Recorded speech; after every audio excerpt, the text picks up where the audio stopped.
The security cluster says it is ready for the upcoming poll to go off without any incident. To explore the country's track record in past elections, we're joined by Willem Els, who is a senior researcher at the Institute of Security Studies. Willem, appreciate your time today. Now, let's talk about this particular election, and are there reasons for us to worry, and as far as security is concerned? Good afternoon, Hugo.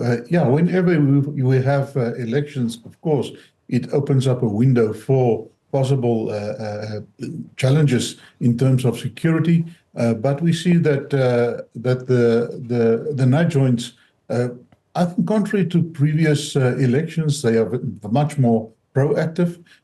They came to a fourth. They took the public into their confidence, their regular briefings.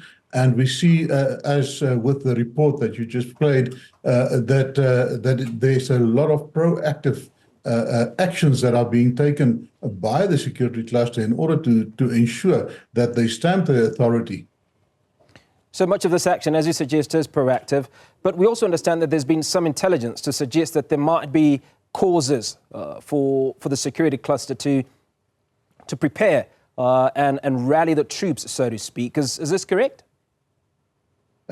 Well, yes, of course. They're not called the night joints for nothing, and that includes your intelligence, and they have to act on intelligence. So we believe that a lot of effort has been put in order to gather intelligence around the elections. And then what normally happens at the night joints, they will gather this intelligence, it will be analyzed, and then at the end of the day, they will prepare and they will develop and design contingency plans for those hotspots that they anticipate. And we see in the report of this morning that they identified some of these areas, and that they got some alternative plans in place for those areas. And that's just a demonstration that they got some intelligence, and also that they are acting on that intelligence in terms of preparing for that. Willem, we don't have to go too far back to appreciate the importance of reacting to intelligence or information gathering that is required. And I think if we go back to the unrest of a couple of years ago, we realised that there was intelligence that was not acted upon. What are some of the lessons that were drawn and that have been learnt from that incident that have allowed the Nat Joint forces to react so speedily? Yeah, I think this is a perfect opportunity for the authorities, and especially the security cluster, to redeem themselves, because the incidents of the events of 2021 really it dented the trust of the public in the security cluster due to their inaction and inaptness in terms of how they dealt with that insurrection.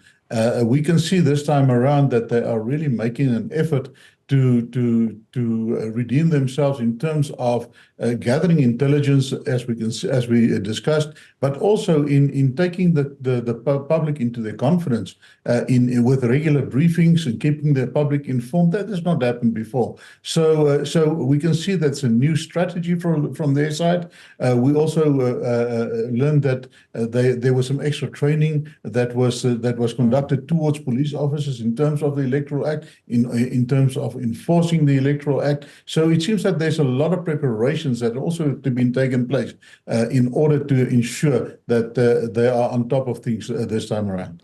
So Willem, walk us through how this entire process works, because as we know, prevention is better than cure. So they gather intelligence that certain aspects to the voting process may be disrupted. There are more boots on the ground, so greater visibility of the various forces, if you will. At what point do they try to quell any possible happenings before they actually happen, as opposed to just showing a strong presence of force?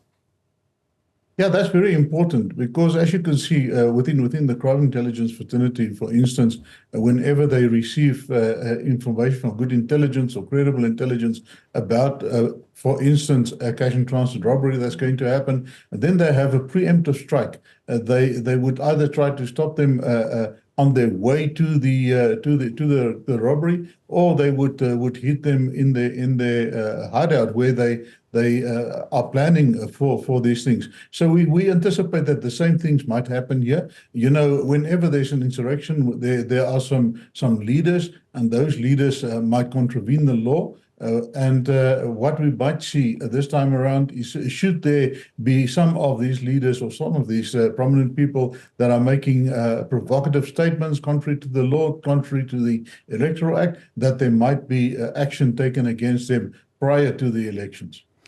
So when we look at this particular election, it's potentially South Africa's biggest election. It's going to be the most contested. So much to lose for many individuals, many parties, and so much to be gained. Do we have an idea of where this potential threat is coming from? Yeah, well, I mean, like you mentioned, you know, since 1994, this is the single biggest election in terms of what is to gain and to loss and so on. You know, in the first place, you got the ruling party that, according to some of the polls, might not gain the majority. It depends how they will take it. It also depends how their supporters might react towards them losing out. Then we're entering some uncharted waters again, where we will have to have a coalition government after, should they not gain the majority. And it also depends, and this is where true leadership will come in. You know, when the leaders are making utterances that are provocative, emotional, that might lead to some unrest and some actions. So this is the time for restraint and a time for leadership. And I think leadership will at the end of the day dictate how this election, and especially the aftermath, is going to play out. Willem, I've got a half a minute for my final question, and that speaks to, we've got boots on the ground, but one of the challenges when we go back to that unrest of, I think, two years ago and a bit, was that much of the challenges of provocation happened on social media. So we know we've got boots on the ground. Do we have the various forces looking out on social media for potential challenges? We do have. It's also been very contentious in the GILAP Act, where they wanted actually to broaden the scope of how they can monitor these. We know that they are monitoring them. We also know that there are certain new acts that came into play in terms of hate speech, etc., that we believe that they will use those acts because you know, now is the time for the security cluster to actually put action to their words. They threatened, they promised us that they will take no nonsense, and this is the time for them to prove that. Willem Els, security expert, appreciate your time. Thank you for clarifying those issues. The National Joint Operational and Intelligence Structure says they have boots on the ground, ensuring that this election will be absolutely safe.